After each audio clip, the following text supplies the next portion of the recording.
আমরা এই 3 দিনের যে জামাতে আসছি কখনো শিখতে পারছি না।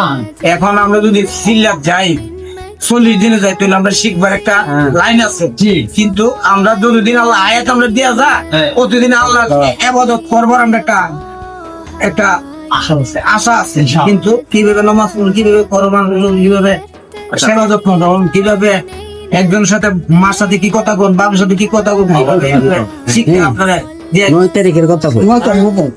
9 তারিখ আমরা সবাই মিললা আমরা 9 তারিখ আমরা জামাত আমরা জামাত ইনশাআল্লাহ আমরা আইছি 13-14 জন আইছি বর্তমানে। আর সামনে জামাত আমরা 30-32 জন মিলে আল্লাহ আমরা মিলা আমরা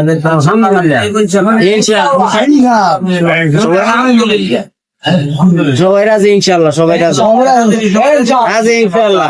আমি মেম্বার চেম্বার হওয়ার দরকার নেই, আল্লাহর কামে কথা মেম্বারের দরকার করে আখেরাতে চিন্তা করে মেম্বারটা হইছে না, মেম্বার তো ওই হ্যাঁ আল্লাহ মেম্বার তো ওই